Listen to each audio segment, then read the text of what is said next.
August 15, 1945. The day Japan's emperor announced surrender crackled across radios in Tokyo. But in the bamboo-framed huts of Luzon, in the shadows of Burma's jungles, and in the cellars of Nanjing, the war did not feel over. In one such station deep in the Philippines, the air wire of mildew and sweat, thin paper screens rattled in the humid wind, and a group of young women, some barely out of girlhood, sat in silence, clutching one another like driftwood in a storm. They did not know what the date meant. They only knew the sounds of boots, the bark of Japanese sergeants, the gnawing ache in their stomachs, and the way time had shrunk to a single expectation. More soldiers, more nights, more survival. The place had been called a comfort station, a phrase that sounded almost merciful in its vagueness. In truth, it was a prison without bars. The Japanese Imperial Army had built such sites wherever its flag spread: Shanghai, Manila, Rangoon, Seoul. The estimates later given to historians varied wildly. Some said 50,000 women had been taken. Others argued it was closer to 200,000. Numbers that could fill stadiums were reduced here to shadows behind reed mats waiting for the next order. One of the women, 17 years old, bit her lip so hard it bled. She had been taken from her Korean village 2 years earlier, told she would work in a factory for the empire. Instead, she had been placed on a transport ship, then herded into this station. Her name, like so many others, had been stripped away and replaced with a number on a ledger. She would later say that her greatest fear was not dying, but forgetting the sound of her mother's voice.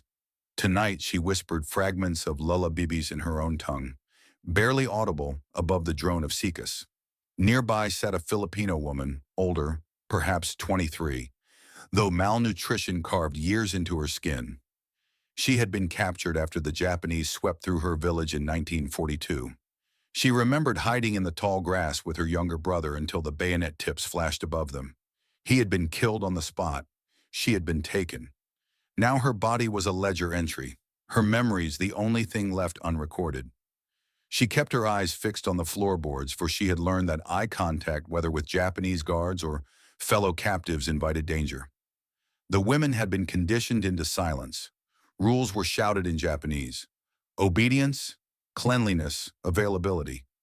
Doctors came once a week for inspections that left the women sore and humiliated. Soldiers filed in by the dozen. On long nights, each woman endured 20 or more visits. Disease spread quickly, but refusal was unthinkable.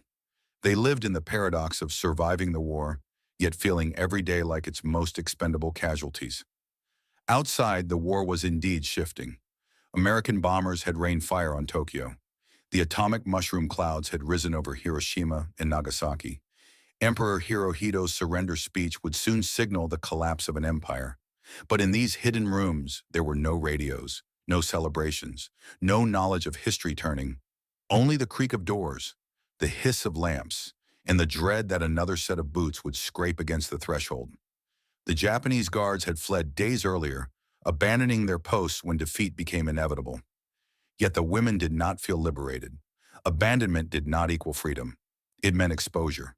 If Japanese soldiers no longer controlled them, who would? Perhaps worse men, perhaps enemies, even more ruthless. Rumors drifted through like smoke. Americans were near. For women who had endured years of being used by one army, the thought of another army filled them with terror. Soldiers were soldiers. Uniforms, no matter their color, meant power over the powerless. One woman whispered that Americans were tall giants who smoked cigars and shot first, laughed later. Another said she had heard from a Japanese officer that the Americans were even more barbaric, that they would defile any woman they found. The irony, of course, was bitter. They were already living through what their enemies accused others of. But fear does not measure irony. It measures survival. The hut grew still at dusk. Shadows stretched long over the cracked floorboards. They huddled together, the younger ones clutching the older clutching no one. Outside, the rumble of engines approached. Boots, this time heavier, unfamiliar in rhythm, began to echo. The cicadas faltered as if the jungle itself were holding its breath. Inside, the Korean girl pressed her nails into her palms until crescents of blood bloomed.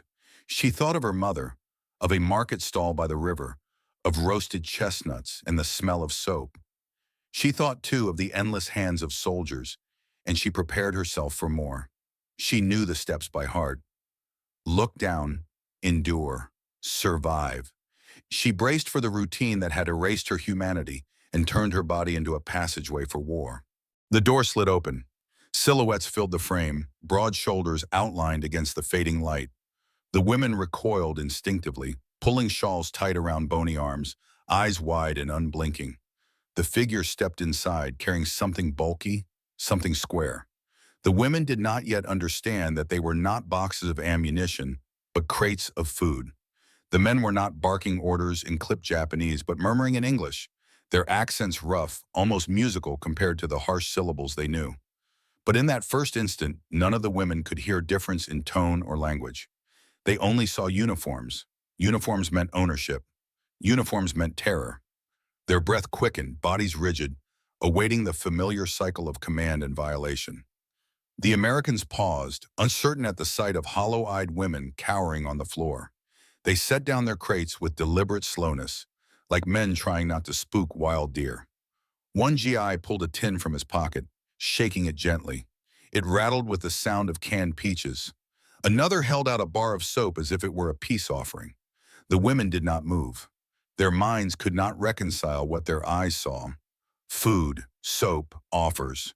These were the tricks soldiers used before cruelty. And yet the Americans kept their distance, speaking words the women did not understand, but whose cadence carried no menace. For now it was only confusion. The women sat frozen, blood pounding in their ears, as the strange men with tired eyes and sunburned skin did not lunge, did not shout, did not reach. Something was wrong. Something was different.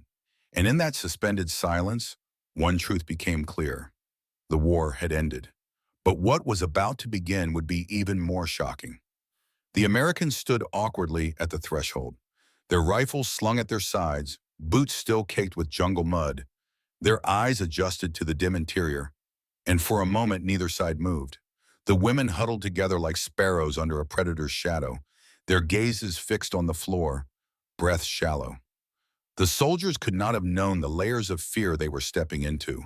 The women could not have guessed that these men, exhausted and half-starved themselves, had come bearing something closer to mercy than conquest. One GI bent down and pried open a crate. The crack of splintering wood made the women flinch, but within there was no ammunition. Instead, tins gleamed under the lantern light. He held one up, turning it slowly so the women could see the label. Bright peaches sealed in syrup. The sweet smell had not yet escaped, but for women who had survived on watery rice and scraps, the sight alone seemed impossible. Another soldier rummaged in his pack and produced cigarettes, offering them like tokens of goodwill. He did not know that many of the women had never smoked, that the gesture reminded them of Japanese officers who had forced such things between their lips. The silence thickened until one man, tall and red-haired, attempted to mime eating. He tapped the tin with his knife, made a spooning motion toward his mouth, and grinned with the nervous smile of someone who knows he looks foolish. For the first time in months, maybe years, a flicker of something. Not fear, but confusion passed across a woman's face. She almost laughed, almost. But the habit of silence clenched her throat shut. In that strange standoff, the Americans seemed more bewildered than threatening. Their eyes softened as they took in the sight. Hollow cheeks, arms covered in bruises, hair cut unevenly by months of rough handling. They whispered among themselves, a tone the women did not understand, but could sense was gentler than the bark of orders. One soldier muttered, "My God, they're just girls." Another shook his head, muttering curses under his breath at what he was seeing. Finally, the youngest of the women, perhaps 15, reached forward with trembling hands. She expected the blow to come, the barked insult, the punishment for presuming. Instead, the soldier placed the tin gently into her palms. She drew back instantly, clutching it to her chest as if it were contraband, her eyes darting from the can to the man's face. He did not move closer. He simply nodded once firmly, then stepped back. The moment rippled through the group. Others glanced at each other, hesitant. Then the older Filipino woman stretched out her arm, fingers thin and shaking, toward the soap one soldier still held. He placed it in her hand without a word. She pressed it to her face, inhaling the clean scent, and tears slid down her cheeks. Soap, a thing so ordinary it rarely merited notice, had become more precious than gold. The Americans set down more supplies, bandages, quinine tablets, powdered milk. The women stared, disbelief etched into their faces. None of this fit the script they had been forced to memorize. Soldiers did not give. Soldiers only took. Yet here were men who offered, then stepped back, as though aware of the invisible boundaries carved by trauma. Outside, the sounds of other squads echoed through the village. Engines rumbled, shouts carried, but inside this hut, the air held still, suspended in fragile equilibrium. The Americans tried to speak, gesturing with open hands. The women remained wary, shoulders stiff, eyes flickering between the door and the floor. The instincts of survival told them this kindness might be a trap, that the cruelty would come later when their guard lowered. But then something almost absurd happened. The red-haired GI pulled from his pack not more food, but a small harmonica. He pressed it to his lips and began to play. A clumsy tune, notes bending, not quite in rhythm. The sound startled everyone, even his comrades. Yet in that strange moment, the hut filled with something neither side expected. Music. It was cracked and imperfect, but it was not shouted commands. It was not boots pounding or fists slamming. It was astonishingly play. The women's eyes widened. One covered her mouth as if afraid laughter might escape. Another tilted her head, tears mixing with a small, incredulous smile. The Americans chuckled at their friends' fumbling. The laughter not sharp but warm, and the tension loosened just slightly. For the women, it was perhaps the first moment in years when the presence of soldiers did not mean terror. Still, the fear did not dissolve overnight. When the GIS tried to coax them outside, some refused, convinced danger waited beyond. Even when medics arrived with stretchers to take the sick, women clutched one another, begging not to be separated. The Americans, bewildered by this intensity of fear, began to realize the depth of the wounds left behind. A doctor later recorded that the women showed signs of psychic shock, a phrase inadequate to describe the years of systematic violation that had shaped their instincts. Yet slowly, day by day, gestures built trust. A soldier kneeling to lace a woman's torn sandal instead of demanding her body. Another sitting nearby carving a piece of wood into the shape of a bird, then leaving it at her feet without asking for anything in return. These acts, small and almost awkward, became a language of their own. They told the women, not this time, not us, not ever. The contrast could not have been sharper. Under Japanese officers, medical checks were weekly humiliations. Under the Americans, real doctors treated their infections, wrapped their wounds, and looked them in the eye. For women accustomed to being handled like livestock, that simple act, eye contact without possession, was more bewildering than any weapon. And yet doubt lingered at night. Some still braced when footsteps approached, hearts pounding until the steps passed. Others hoarded the food given to them, hiding tins of peaches under floorboards, unable to believe abundance could last. Kindness, after so much cruelty, felt like another trick of war. One survivor later recalled the surreal moment she tasted her first bite of canned peaches. The syrup clung to her lips, the sweetness overwhelming after years of hunger. She wept, not just for the taste, but for the strangeness of realizing someone wanted her to eat, not be eaten. For her, that spoonful was more than fruit. It was proof the world had not ended with cruelty. The Americans, for their part, rarely spoke of these encounters. For them, it was one episode among many in a brutal campaign. But for the women, it was the crack in a wall they thought unbreakable. Mercy offered by strangers in dusty uniforms forced them to reimagine what men could be. Still, mercy was fragile. Not all Americans were saints, and the women knew that danger lurked in every uniform, even friendly ones.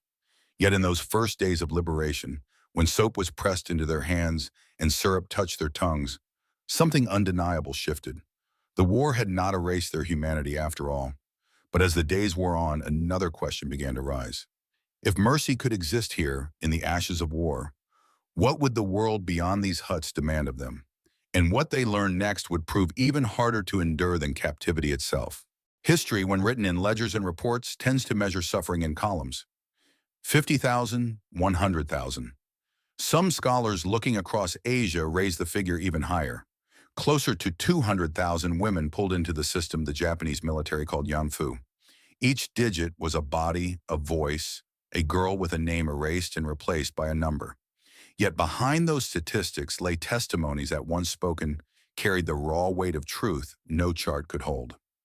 In 1991, decades after liberation, a Korean woman named Kim Hok-soon broke her silence. She stood before cameras, her voice trembling, and told the world she had been taken at age 17.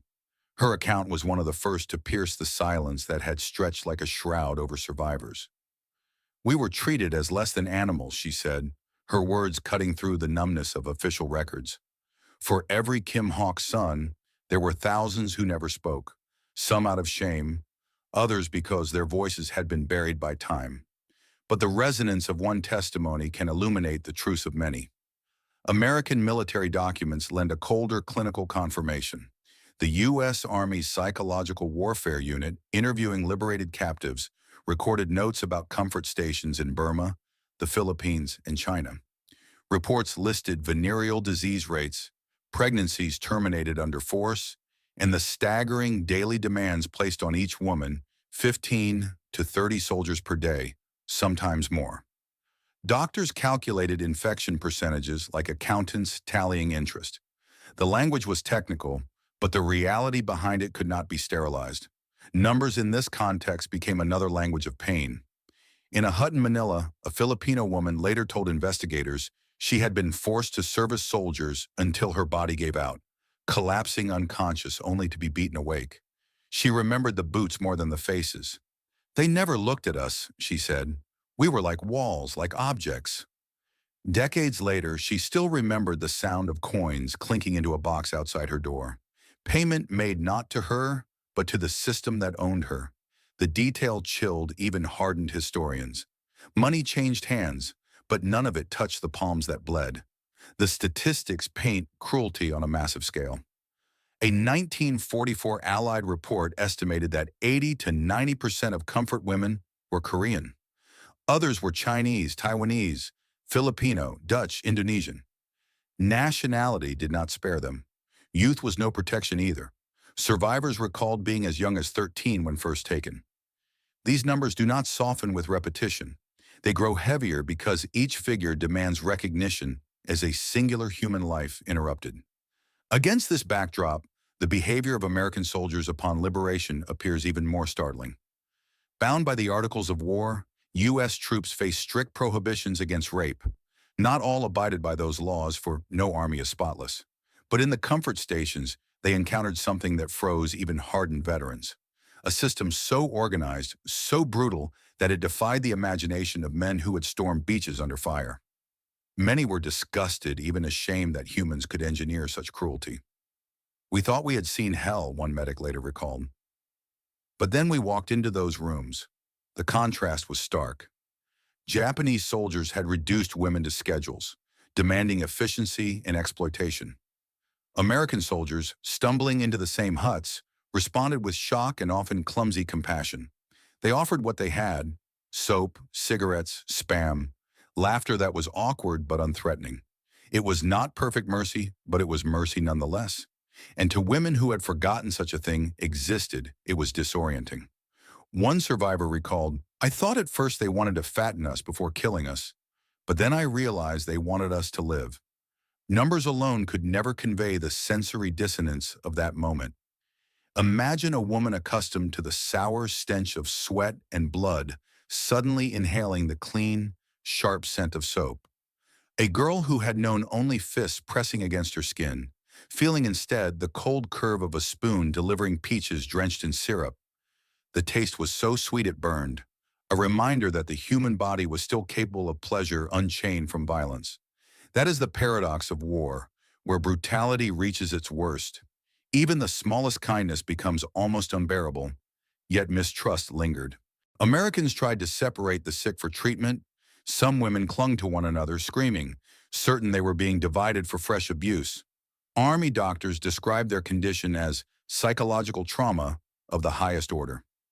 The women had no vocabulary for it then, but today we would call it post-traumatic stress. Their fear was not irrational. It was the product of thousands of days when fear had been the only rational response. Still, fragile transformations emerged. In one case, a Korean girl too weak to walk was carried by two soldiers on a stretcher. She wept the entire way, not because of pain, but because no man had ever touched her without violence. The gesture of being lifted instead of shoved was so alien it felt like a miracle. Another woman, holding a bandage in her hands, stared at it as if it were a jewel. She later said it was the first time cloth had touched her skin without tearing it. American medics recorded the medical toll in blunt figures. Malnutrition in 70% of rescued women, venereal infections in more than half, scarring in nearly all. These numbers shocked commanders who had measured the war in bombs dropped and ships sunk. Here the casualties were not soldiers, but civilians forced into silence. The contrast was not lost on observers.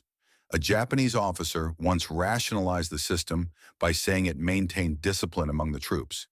To Allied soldiers, that same system revealed the very absence of discipline, a moral collapse masquerading as order. Irony threaded through the testimonies.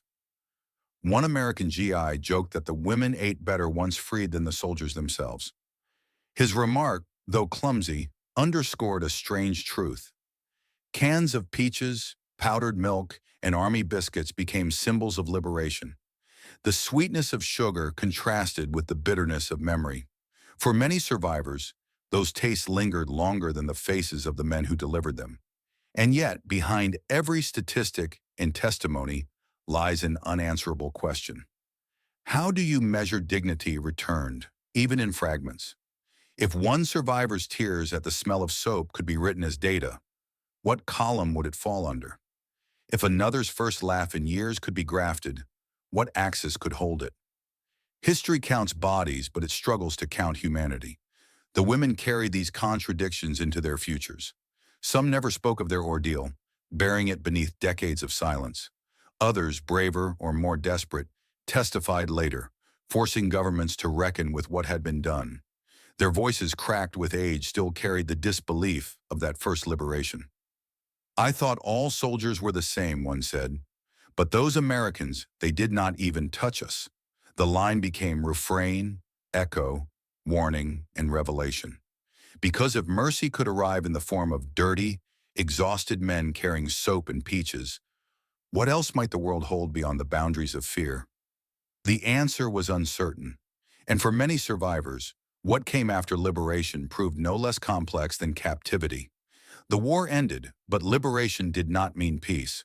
When the Americans withdrew and the dust of occupation settled, the women who had been freed from the comfort stations faced a silence as suffocating as captivity. For many, the shock of not being touched by American soldiers was only the beginning of a longer, more complicated reckoning. Mercy had come in unexpected uniforms, yet the world beyond the bamboo walls was not ready to accept them as survivors. It often branded them as shameful reminders of what had been endured. Some returned to their villages only to find doors closed. Families crushed by poverty and fear did not welcome daughters who carried the stain of the Japanese Empire.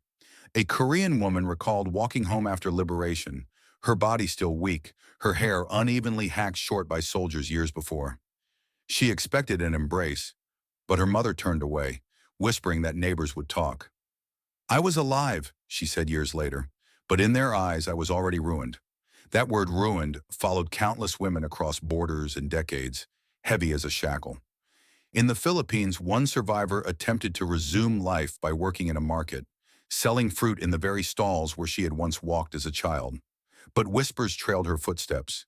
Men eyed her differently. Women crossed the street. Children mimicked insults they did not fully understand. She stopped speaking of the Americans who had spared her, for even kindness became a reminder of what she had survived.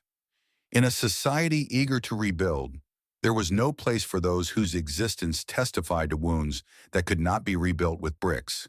Yet not all voices disappeared. The testimony of survivors, though delayed, began to carve out space in history. Decades later, when women like Kim Hawkson spoke publicly, their words echoed the astonishment of that first moment of liberation. The date is August 1945. The war is ending, but deep inside a bamboo hut in the Philippines, time has not moved at all. A group of young women sit huddled on the floor, Silent, thin, waiting. For years they have known only one rhythm, the bark of orders, the scrape of boots, and the dread that came after. Then, engines rumble outside. Boots approach again. The women freeze. Uniforms always meant terror. Always. The door slides open. But this time, the soldiers who enter look confused, tired, human. One kneels and opens a crate. Not ammunition, food. Canned peaches glint in the lantern light. Another soldier offers soap, holding it out carefully as if approaching a wounded bird. The women do not move. They expect the trick, the trap, the blow. But it never comes. A young GI raises a small harmonica and begins to play. A crooked tune, clumsy and soft, drifting into a room that had only ever known screams. For the first time in years, one woman lets herself breathe. Another presses the soap to her face and begins to cry. And in that fragile moment, surrounded by crates of peaches and the trembling notes of a harmonica, they understand. The war is ending, and mercy, unexpected and unbelievable, has stepped through the door.